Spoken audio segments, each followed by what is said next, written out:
Alors, aujourd'hui, on va parler d'un animal qui m'a fait peur pendant des années, un animal que je ne supportais pas déjà parce que qui est très mal décrit dans la Bible. Il s'agit du serpent. Oui, il s'agit du serpent, le fameux serpent qui est décrit comme le démon, voilà, comme le diable. Et le serpent, en fait, c'est un animal que j'aimais pas. Vraiment, c'est un animal que je n'ai jamais aimé. Le serpent, c'est un animal qui m'a toujours fait peur.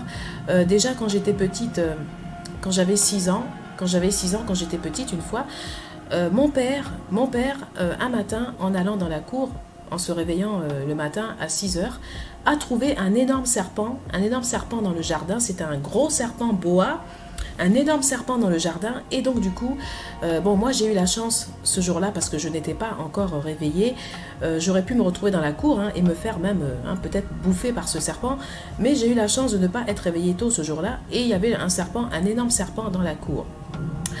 Et donc, je ne sais pas quelle est la signification, comment ce serpent est arrivé dans notre cour. Est-ce que c'est quelqu'un qui a mis ce serpent peut-être dans la cour? Est-ce que c'est un serpent? Parce que je sais qu'à l'époque, j'habitais derrière une forêt au fait où il y avait une autoroute qui nous menait dans une ville qu'on appelle le Plateau en Côte d'Ivoire, où il y avait des buildings, des gratte-ciel, voilà, c'était vraiment des buildings, des gratte-ciel et tout. Mais j'habitais derrière cette forêt et on avait une grande autoroute qui nous menait vraiment vers le centre-ville. Donc c'était pas une forêt isolée au fait, c'était une forêt qui était à quelques kilomètres du centre-ville, à quelques kilomètres de la ville. Et donc c'était très pratique parce qu'il suffisait de prendre l'autoroute pour arriver au centre-ville. Donc moi-même j'habitais pas dans la forêt, j'étais dans un quartier où il y avait des villas, il y avait des maisons partout, mais c'était juste qu'il y avait une forêt derrière. Et un matin, alors je ne sais pas si c'est un serpent qui venait de la forêt, mais un matin, mon père trouve un gros serpent comme ça dans la cour. Bon, après avoir pris peur, il a réussi quand même avec une machette. Paf, il a laissé passer la tête du serpent, il a réussi à couper la tête du serpent. Et heureusement, parce que c'est vrai que si je m'étais trouvée dans la cour, j'aurais pu me faire bouffer par ce serpent. Donc d'où mon traumatisme des serpents. Je n'ai jamais aimé les serpents, déjà dans la Bible, la manière dont on parle des serpents, et ça ne m'a jamais vraiment attiré. Et aujourd'hui, je voulais vous parler du serpent, de la vraie définition du serpent. Donc, je me suis réconciliée avec les serpents, parce que c'est vrai que j'avais peur des serpents. Je me suis réconciliée avec les serpents une fois, j'ai été dans une animalerie. On a une amie qui nous a emmenés dans une animalerie. Et là, dans l'animalerie, au fait, il y avait toutes sortes. Il y avait des perroquets, il y avait des petits chiots, des chiens, enfin des chats, les animaux qu'on a l'habitude de voir. Et il y avait aussi des serpents. Et j'ai eu du mal, au fait, j'ai eu du mal parce que les serpents étaient un peu dans le fond. Et j'ai hésité un peu à aller voir les serpents parce que j'étais tellement traumatisée déjà dans la Bible, la manière dont nous parle des serpents, ça me faisait tellement peur. Et du coup, j'ai réussi quand même à aller voir les serpents. Et c'était des serpents, bon. Donc, dans la Bible, quand on prend la Bible, on nous donne souvent une image du serpent, une seule image du serpent, c'est-à-dire le serpent trompeur, le serpent méchant, voilà, le serpent démon. Alors que normalement, il existe deux sortes de serpents. Il y a le serpent trompeur, mais il y a le serpent de la bénédiction. Le serpent qui est le symbole de l'univers, le serpent qui est le symbole de l'esprit cosmique, de l'univers, de la puissance de Dieu. Donc il y a deux sortes de serpents. Il y a le serpent du démon et il y a le serpent qu'on appelle le serpent cosmique, le serpent qui est le symbole de la victoire sur l'ennemi, le serpent qui représente le symbole de la victoire sur le mal, qui représente la bénédiction, au fait, la délivrance. Donc il y a deux sortes de serpents.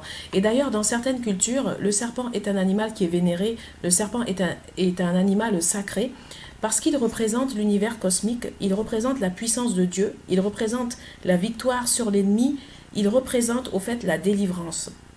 Donc moi au fait, quand j'étais beaucoup plus jeune, je n'avais qu'une image du serpent. Je connaissais que cette image du serpent, la très mauvaise image qu'on nous donne du serpent, le serpent démon, le serpent du mal, le serpent trompeur. Et au fait, je n'avais pas cette autre image du serpent qui est l'autre serpent, qui est le bon serpent, c'est-à-dire le serpent de l'univers cosmique, le serpent de l'Esprit de Dieu, le serpent qui est la victoire, le serpent qui est la délivrance. Donc aujourd'hui, j'ai une vision un peu différente. Aujourd'hui, je vois deux serpents, le mauvais serpent et le bon serpent. Mais c'est vrai que le serpent, c'est un animal qui m'a toujours effrayé, qui m'a toujours fait peur. Et au fait, bon, le seul serpent que j'ai rencontré dans ma vie, c'est ce serpent qui s'est introduit dans notre maison quand j'étais beaucoup plus petite, hein, un gros serpent, un énorme boa. Bon, là, c'était pas un bon serpent parce que apparemment, c'est un serpent qui aurait pu nous manger. Donc là, oui, c'était pas le bon serpent. Donc, j'ai réussi. J'ai réussi à aller voir les serpents. Je suis allée dans l'animalerie, j'ai regardé les serpents, j'ai réussi à les voir. Ils avaient l'air plutôt calmes. C'était pas des serpents vraiment venimeux, des serpents méchants, parce que c'est des serpents que, bon, enfin, moi personnellement, j'aimerais pas avoir des serpents chez moi, mais c'est vrai que c'était des serpents assez apprivoisés quand même. Voilà, c'était pas des méchants serpents qui vont vous piquer, qui vont vous faire du mal, des serpents mortels, venins mortels, non, quand même pas. Et c'est vrai qu'au fait, du fait que j'avais une deuxième image du serpent, parce que j'avais eu une très mauvaise image du serpent dans la Bible, et maintenant que j'ai su que le serpent c'est un animal de bénédiction dans certaines cultures, et que le serpent c'était plutôt la victoire, comme on dit, la délivrance sur le mauvais. Donc au fait, j'ai su qu'il y avait deux sortes de serpents. Il y avait le serpent du mal, et le serpent de la délivrance, et le serpent de la victoire. Donc là, c'est vrai qu'avec cette approche, j'ai enfin réussi à pouvoir voir un serpent. Le serpent qui était l'animal que je détestais le plus au monde. Je dirais après même le caïman, après le crocodile, parce qu'il y a le crocodile aussi. Le crocodile qui n'a pas une très bonne réputation, que moi j'ai jamais aimé. Et en plus, le serpent qui vient après, donc imaginez.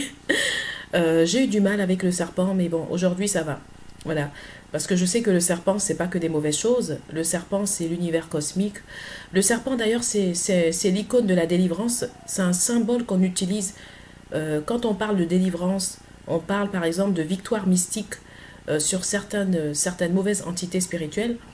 Donc, le serpent est utilisé comme symbole. Donc, ça, c'est plutôt un pas positif. Et c'est aussi une autre approche que dans la vie, il ne faut pas être catégorique, il ne faut pas voir les choses comme c'est présenté. Des fois, il faut voir aussi la partie, la belle, enfin, je veux dire la mauvaise partie, mais aussi la belle partie, quoi. Il y a toujours une partie positive. Tout n'est pas négatif, même dans ce qu'on nous présente comme étant mal, comme étant horrible.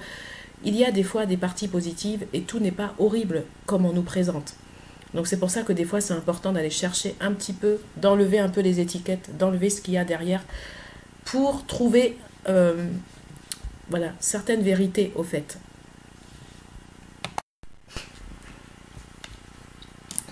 Si le serpent est un animal qui est décrit de façon horrible dans la Bible, le serpent est décrit comme un horrible démon, il faut savoir que le serpent c'est un symbole de l'univers cosmique parce qu'il y a deux serpents. Il y a le mauvais serpent, le mauvais serpent le serpent qui est comparé au démon, et il y a le bon serpent. Et le bon serpent représente l'univers cosmique, la force de l'univers cosmique. Le vrai serpent représente la délivrance, il représente au fait la victoire sur l'ennemi. Et d'ailleurs l'icône du serpent, pour certains rituels, il y a des serpents en forme de bougie. Des serpents, des bougies qui sont faites en forme de serpent et qui représentent justement la force de l'univers cosmique, la délivrance et la victoire sur l'ennemi. Donc le serpent, ça peut être la force spirituelle, spirituelle que Dieu a insufflée dans la terre, dans les matières, dans ses créations. Donc il y a le bon serpent, il y a le mauvais serpent et le bon serpent. Mais c'est vrai que au départ, avec la Bible, forcément, on a une vision, comment dire, on a une vision un petit peu toute faite du serpent. On se dit que le serpent c'est quelque chose de mauvais, alors que le serpent est vénéré même dans certaines cultures, dans certains pays, il y a certains types de serpents. Dans certains pays, dans certaines cultures, il y a certaines races de serpents qui sont vénérées. Parce qu'il y a certains serpents qui sont des bons serpents, qui sont les serpents de la délivrance, les serpents de la victoire, les serpents de la puissance cosmique. Donc, c'est ainsi que le serpent a diverses significations. Le serpent ne représente pas toujours quelque chose de mauvais. Il peut y avoir aussi le bon serpent. Donc, le serpent du positif, le serpent de la délivrance, de la force cosmique, le serpent, au fait, comment on peut dire ça? Le serpent, en fait, de la revanche sur certaines choses de la vie. Le serpent de la victoire, au fait. Le serpent de la victoire. Donc, c'est ça. L'autre image du serpent à côté de celle qui est donnée dans la Bible.